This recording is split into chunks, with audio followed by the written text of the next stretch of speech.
जय जगन्नाथ जय भागवत। आज पवित्र भागवतर जन्म दिवस। यही पवित्र भागवत जन्म इंदु पूर्णिमा रे समस्त भागवत प्रेमी सज्जन वृंद को हार्दिक प्रणाम, शुभेच्छा, शुभकामना। सतरे आमे बड़ भाग्यवान जो देशर नर नारी भागवत भली शास्त्र को पूजा आराधना करुछंती, नैवेद्य समर्पण करुछंती, भागवत महोत्सव को आनंद रे पालन करुछंती। ए भागवत को आमे कहीं पूजा करुचे? विश्वर कौनसी राष्ट्र नहीं जे शास्त्र को पूजा करती, कारण ये भगवान श्रीकृष्ण एक वांगमयी स्वरूप, शब्दमयी स्वरूप। जितेबले आम मूर्ति तैयारी करुचे, गणेश मूर्ति हूँ कि जेकोसी मूर्ति आम तैयारी करचे, माटी तैयारी करचे, धातु रे तैयारी करचे, नचेत पत्थर रे तैयारी करचे, किंतु आमर व्यास भगवान आज शब्द रे तैयारी करिसेंती। गोटे सुंदर ग्रंथ शब्द रे मालाटे सृष्टि करिसेंती, जेउथिरे भगवानकर रूप, गुण, नाम, लीला परिपूर्ण रही। भागवत रे नाहंती कौन? अष्टादश पुराण,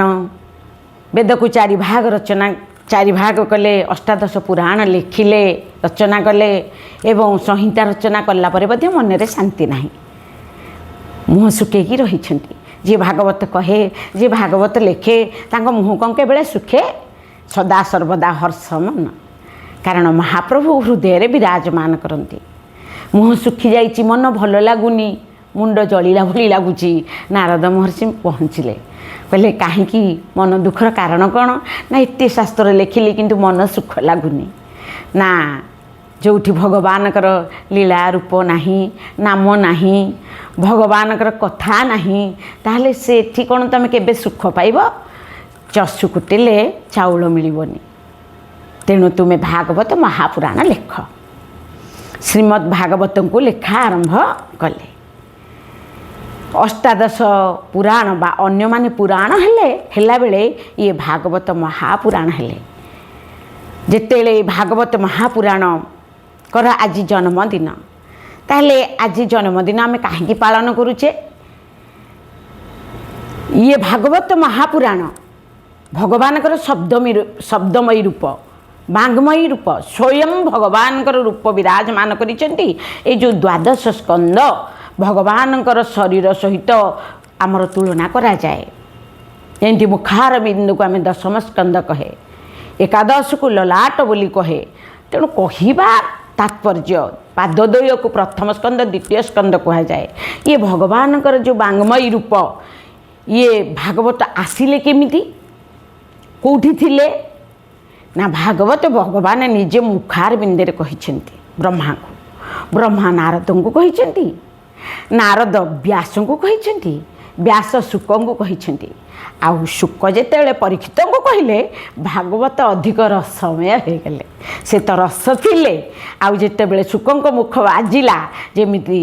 जो पिजुलू रे शुआ थंट मारी देते, से जमी अधिक मिठा। आ भागवत जेतेबेले मर्त्य को आसिले, मर्त्य शुक मुहरे से अधिक मिठा हेले, अमृत तुल्य कार्य कले। तेणु कुहागला निगम कल्पतरु गलितम फलम शुक मुखादमृत द्रव संयुतम पीबत भागवतम रसमालयम मुहुर्हो रसिका भुवि भावुका। ये वेद रूपक निगम कल्पतरु वृक्षर ये हूँ गलित फल। शुणुंट आपण मैंने पीबत भागवत तो फल, ताकू खाइबा पीबत कौन ना? भागवत फल नुहे, भागवत होचंती निगम कल्पतरु गलितम फलम।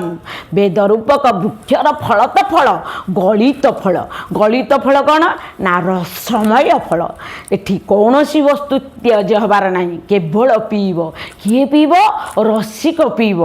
रसिका भुवि भावुका, भावुका पीब। आज भावुक माने रसिक माने पीउछंती ना? कौन? निगम कल्पतरु गलितम फलम शुक मुखात गलित फल जार सबू रसमय चोपा भी रसमय मंजी भी रसमय शिरा भी रसमय आउ जिते बेले सुख थंट मारिदेले सुखदेव गोस्वामी जिते बेले ए कथा को कहउचंती ये आहुरी आनंदमय होईची परीक्षित महाराज को ब्रह्म अभिशाप हो जाइची जिहा पाखरे थिला युधिष्ठिरंकर धर्म बल भीमंकर गदाधारी शक्ति अर्जुनंकर धनुर्धारी शक्ति सौंदर्य थिला नकुलंकर सहदेवंकर थिला दिव्य दृष्टि सबु थाई मध्य दिग्विजयी सम्राट जेते बेले ब्रह्म अभिशाप रे पड़िछंती जहाकू उत्तरामा गर्भरे रक्षा करथिले भगवान श्रीमद दीर्घ चतुर्बाहु तप्त कांचन कुंडलम जेते उत्तरामा आकुल व्याकुल प्राण रे डाकी थिला कहला ब्रह्मशिर अस्त्र आसुची ब्रह्मशिर आसुची प्रभु आपण रक्षा करंतु आज महाप्रभु उत्तरामा गर्भरे पाहि पाहि महाजोगिन देव देव जगतपते नान्यत भयं पशे जत्र मृत्यु परस्परम जिते बेले सारा जगत कालर कराल स्रोतरे भासुची कालर बस ए जगत प्राणी ए कालर आयत ए महाकालरू मो पुत्र को किए रक्षा करिवो प्रभु मो पछे के मृत्यु मुखरे पड़े मो पुत्र को रक्षा करंतु आज पांडव कुलर जो संतान अछंती वंशधर अच्छा उत्तरा माँ कोल महाप्रभु आज रक्षा करिसेंती बेले से वंश परीक्षित महाराज जन्म हो दिग्विजय सम्राट होती आज ब्रह्म अभिशाप पड़ी आज शपथ दिन से तक्षक आसी महारसे तेर जीवन बेगे खाऊ ए प्राणी जगते न रहू तेणु ता जीवनटा होची आज कालर बस हो जाती बेले केमिति रक्षा पाइबे आमर जन्मजय को राज्यभार दे दे ब्रह्मकुंड को पलैछंती आमर परीक्षित महाराज हरिद्वार हिमालय पाददेश एतिकी बेले ऋषि मुनि माने आसिकी पहुँची जहाँ को भगवान पेटरू रक्षा करथिले आज ये ब्रह्म अभिशाप कौ बाटे रक्षा करेंगे से नित्य नित्य निकुंजर से सुखदेव गोस्वामी जी कि व्यासंकर पुत्र आज से पहुँची ब्रह्मचारी होई जहाँ को देखी समस्ते छिड़ाई पड़ी एवं कही भागवत महापुराण से पचारि परीक्षित महाराज ये भागवत महापुराण मते कहिबे मु आज 7 दिन भितर किमिति मुक्ति पाइबी ये जन्म मरण चक्रु किभली मुक्ति पाइबी ये ब्रह्म अभिशापरू ये 7 दिन किमिति मुक्ति पाइबी ए कथा बारंबार कहले शुण भागवत महापुराण परीक्षा करने को पचारे प्रभु ये भागवत महापुराण रे कौन अच्छी 7 दिन कौन 2 दंडरे मध्य उद्धार हो 7 दिन तो यथेष्ट आज से भागवत महापुराण कही से भागवत महापुराण कौन से भागवत महापुराण को भाद्रव मास शुक्ल पक्ष नवमी आरंभ करते पूर्णमी आज बढ़ी थे भागवत महापुराण जार फलस्वरूप सुख भगवान कथार अमृत जिते बेले शीतलता प्रदान करिथिला तब कथामृतम तप्त जीवनम कवि भिरीडितं कल्मषापहम श्रवण मंगलम श्रीमदाततम भुवि वृणन्ति ते भूरिदा जना आज परीक्षित महाराज तांकर सुखदेवंकर कथा रूपक अमृत को श्रवण करी भागवत अमृत को श्रवण करी आज समस्त संदेह मुक्ति पाई मु किए आत्मज्ञान भगवान किए परमात्मा ज्ञान जीव तत्व ईश्वर तत्व काल तत्व कर्म तत्व जगत तत्व सबू तत्व को श्रवण कर सारा कहले महाप्रभु आपण तो कहते ए भागवत पुराण सर्वश्रेष्ठ पुराण कहीं कौन अच्छा ना ए 10टा जिनस अच्छा लास्ट ते ही आश्रय करिया को पड़ो जमी छात को उठा सीढ़ीर आवश्यकता अच्छी तेणु आमे से 10म जिनस को शुणा हेले 9टा सीढ़ीर आवश्यकता अच्छी तेणु कौन कहले ना अत्र सर्ग विसर्गश्च स्थान पोषण उत्तय मनंतरे सानु कथा निरोध मुक्ति आश्रय ए भागवत रे 10टा जिनस अच्छी सर्ग विसर्ग स्थान पोषण उत्तय मनंतर एवं ईशानु कथार्थ ईश्वर होचनी भगवान श्री जगन्नाथ दशम लक्ष्यम 10म स्कंदरे रत्न संपुट न्याय रे गोटे आम डब्बा भितर जमी तले गोटे फरुआ ऊपर गोटे फरुआ मझी फरुआ रे भल जिनसटा रखे ठीक से परी ए द्वादश स्कंद रे 9 स्कंद रहिले तले उपरे 2 स्कंद रहिले मझिरे रहिले 10म स्कंद जोटी भगवान चरित्र रहिले कृष्ण चरित्र भागवत। तेणु जहाँ को शुणी परिकित महाराज आज सुंदर भावरे परमार्थ गति लाभ करिसेंती। हे सजन वृंद ये भागवत मध्य दुंदुकारी को गोकर्ण कहिथिले सेई 9 दिनी भागवत सप्ताह एई भागवत को मध्य भागवत सप्ताह नवमी रु आरंभ होइकि पूर्णमी रे शेष होइतिला। द्वंद्वात्मक आषाढ़ श्रावण नवमी आरंभ होगी पूर्णमी शेष एवं यही भागवत को मध्य कार्तिक मास शुक्ल पक्ष नवमी आरंभ करके पूर्णमी शेष करते जे कि चतुसन नारद को कही अन्य ऋषि मैंने बसी तात्पर्य कहबार अर्थ होची ये भागवत रे शॉर्ट संवाद अछंती जेमती सुख परीक्षित संवाद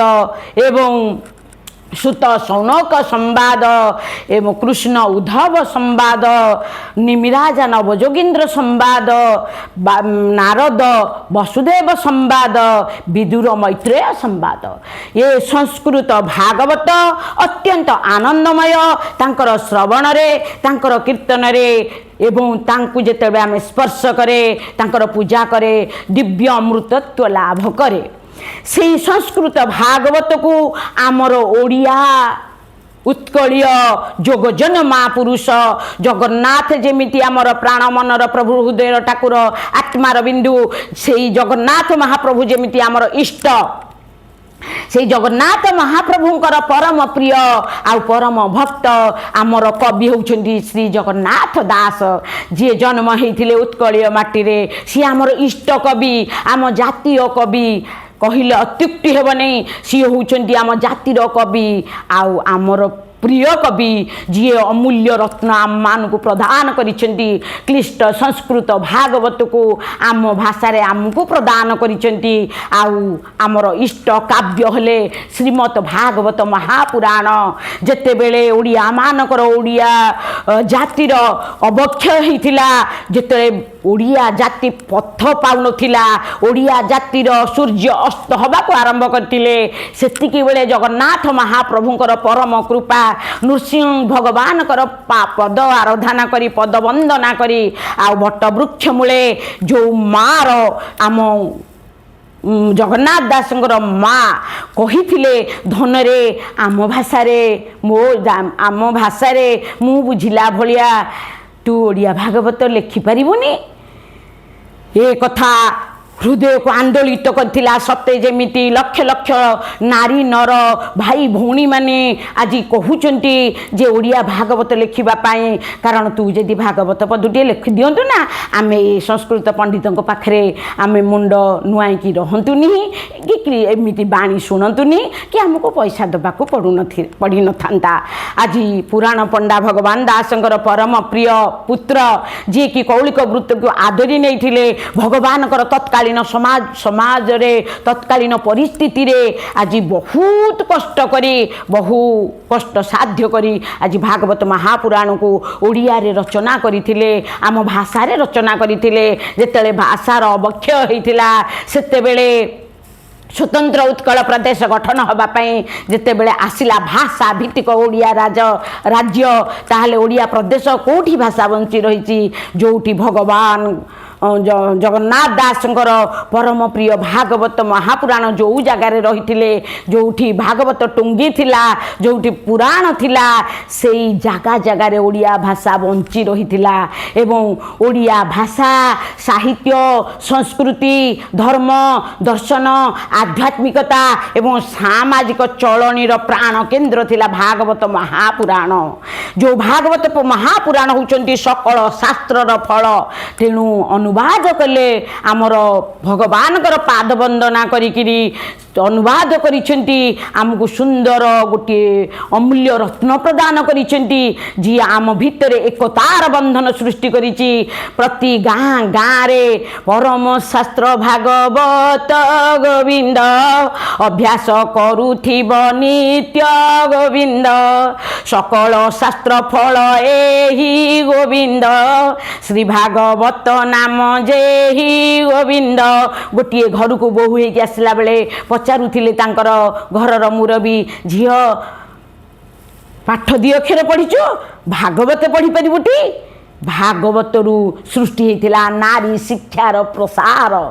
आज से भागवत सकल शास्त्रंकर फल आकु श्रवण कले आकु कीर्तन कले आम भितरु काम क्रोध लोभ मोह मद माश्चर्य धीरे धीरे जाए सेतिकी नुहे ये भागवत को यदि खाली आमे शुणिबा आमको शास्त्र कौन कहले जेते बेले स्वतंत्र उत्कल प्रदेश गठन हो गला 1936 मसीहा एप्रिल 1 तारिख रे तापर बहु दिन पर कोर्ट तैयारी हैला विचारालय सेतले इंग्रेज माने आमको जेतले अधीन करथिले सी कहूथिले ये ओडिसा रे विचारालय बा कोर्टर आवश्यकता नहीं कारण एकर ए ओडिशावासी प्रति ग्राम ग्राम गोटे गोटे कोर्ट अच्छी जोटा कहला भागवत टुंगी भागवत गादी आउ से कोर्ट रे आमर जज होउचंती आमर भागवत महापुराण गाँ गाँ रे हेथिबा मन मालिन्य दुख सुख भल मंद विचार से करा जाए संध्यारे भागवत को से भागवत पढ़ती आ समस्ते ताको श्रवण करती तापर खिया पिया हुए ये भगवान कर परम प्रिय शास्त्र भागवत को तांको वाङ्मय स्वरूप को ओडिया भाषा रे ओडिया जाति को आज प्राणवंत करी देथिला जीवंत करी देथिला भाषा को उज्जीवित करी देथिला एही होउचंती भागवत महापुराण शास्त्र जी होउचंती भगवान जगन्नाथंकर परम प्रिय जी आमर जगन्नाथ दास जी नारी ही जाइथिले भागवत पुराण पई भगवान जहा को नारी करी देथिले दीर्घ जीवन धरी साधना करिथिले एवं साधना करी करी शेष रे भगवान मध्य तांको पे तांको सम्मुख को जाउथिले चंदन बोली देउथिले राति रे दर्शन दउथिले स्वप्न रे भागवत पुराण लिखिबा पई निर्देश देथिले वट वृक्ष मूल रे आरंभ होइथिला वैप्लविक निया जो विप्लवर बन्ही प्रज्वलित होइथिला जहा सूर्य अस्त हो जाइथिले हम ओडिसा रो सूर्य भाग्य सूर्य तांकू जळाइथिले प्रत्येक भागवत टुंगी रे हमरो जगन्नाथ दास से भागवत को आम जदि आश्रय करवा कौन लाभ पाइबा ना परम शास्त्र भागवत अभ्यास करुथिब नित्य सकल शास्त्र फल एहि श्री भागवत नाम जेहि ये भागवत महिमा के कही पारे गुण सीमा आर कही गुण कही पारिबे नाही केही जानी पारिबे नाही जे रसरे धीरे धीरे बुड़िबो अभ्यास करिबो ताहले दिन को दिन तार प्रीति भागवत बढ़िबो भगवान को पाखे बढ़िबो भागवत आम जीवन रे भागवत आम यौवन रे भागवत आमर जीवन दर्शन शिखाती जेमिति भल खाद्य रे भल मंद नाही जे स्थाने जेमंत मिलई एभली अनेक प्राणीर भल मंद बाणी मरण काले ताहा जानी एमती अनेक जीवन दर्शन जीवन थाइला बेले शिखाती एवं मरण समय रे मध्य नाती भागवत अध्यायटे पढ़ी ए मृत्यु पथरु अमृत पथ को यात्रा करिवार पथ परिष्कार कर दियंती तेणु परम गोविंद गोविंद गोविंद वधु बड़ुछि मकरंद ए मकरंद को आस्वादन करिबा प्रति गाँ रे भागवत टुंगी रे महोत्सव होउछि भागवत डोरी रे पोथीर डोरी रे श्री जगन्नाथ दास एकता जो आमर एकतार जो सहंतीर एवं नैतिकतार मानवतार जो डोरी रे समस्त को बांधी थिले समस्त एकाकार हो जाइथिले भागवत महोत्सव भागवत जन्म भागवत गादी भागवत पूजा करी आनंदमय खाई पी की उल्लास रे ग्रामवासी माने एकतार बंधन रे थिले सेही भागवत महापुराण को यदि आमे श्रवण करिबा कीर्तन करिबा दर्शन करिबा पूजा करिबा भगवान स्वयं आम भितरे प्रवेश करिवे श्रवण मात्रे मोक्ष मोक्ष पाई गोविंद तापत्रितय खेय जाई गोविंद। खाली श्रवण जदि टिके बसिकी करेंगे किसी परिश्रम करने को पड़ोनी। जोग कले आपन को जोगर अष्टांग जोग को मानवा पड़ो तांको आचरण में प्रयोग करने को पड़ो। भागवत खाली शुणिले भगवान कौन करेंगे आपण हृदय भितर प्रवेश करेंगे। से कथा मध्यम आम घर को बंधुटी आसिले आम जदि आम निजर प्रिय बंधुटी आसे से देखला चौक उपर आमर टे मैला लगी से निजे ताकू झाड़ी बसला भली महाप्रभु आम भितर थिबा मैला गुड़ा को काढ़ी दे निजे ता भितर पशिजे एवं बसी पड़े हृदय बसंती नारायण। जदि आम एमती शुणीदबा ताले आम हृदय नारायण बसबे कौन हम ये महाप्रभुंकर कथा ना कृष्ण कथा रे जार श्रद्धा गोविंद ताकू न लागे भव बाधा गोविंद। आम भव बंधन आम मुक्ति पाइबा। आम जो जन्म कर्मर कष्ट पूर्व जन्मर कर्म फल आमको भोग करने को थी ताकू मध्य आम भोग करिथिबा किंतु आमको काटिब नाही। घरे सात्विक भावना रखा भागवत को खटुली रे पूजा करवा एवं भागवत पूजा अर्चना वंदना कले आम घरे गोटे जेमती ऊर्जा गोटे पारमार्थिक ऊर्जा एवं गोटे सात्विक चिंताधारा गोटे पॉजिटिव मनोभाव समस्त भितर रहिबो। तेणु आसंतु सज्जन वृंद यही दिव्य भगवान जो भागवत महाकाव्य भागवत महापुराण को आम समस्ते सम्मान करिबा। आम इष्ट काव्य आम समस्तंकर प्रिय आम साहित्य आम धर्म आम दर्शन आम संस्कृति आम सामाजिक जीवन आम आध्यात्मिक जीवन प्राण केन्द्र होचंती भागवत महापुराण। जो भागवत महापुराण आम परिचय आम स्वाभिमान आम ओडिया मानकर अस्मिता। आम जगन्नाथ महाप्रभु होचंती आम परिचय। तोर बड़पण तू रे कालिया तू ए जाति परिचय तोर ए संस्कृति सनातन प्रीति जय जगन्नाथ जय।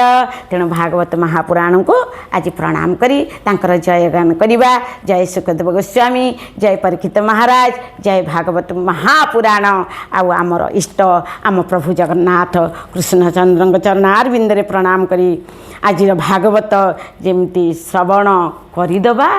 भगवान का कथा श्रवण कले आम आनंद रे रहिबा। आउ आम जीवन कृतार्थ हो समस्त को भगवान आनंद प्रदान करंतु। ए भागवत को प्रतिदिन अध्याय अध्याय पढ़िबा। ए भागवत घरे घरे पढ़िबा। ए भागवत माँ माने नित्य घरे घरे पढ़ती एवं यह गाँ गाँ रे पढ़ा होची। यह मध्य राज्य राज्य रे पढ़ा हबो एवं यह मध्य देश बाहर मध्य आम ओडिया प्रेमी माने जी अच्छी समस्ते से भागवत को आधार करंतु जीवन को आनंदमय करंतु रसमय करंतु भक्तिमय करंतु एवं अंतिम समय रे महाप्रभुंकर चरण धरी यही दामर आम विदाय नवा। जय जगन्नाथ जय भागवत।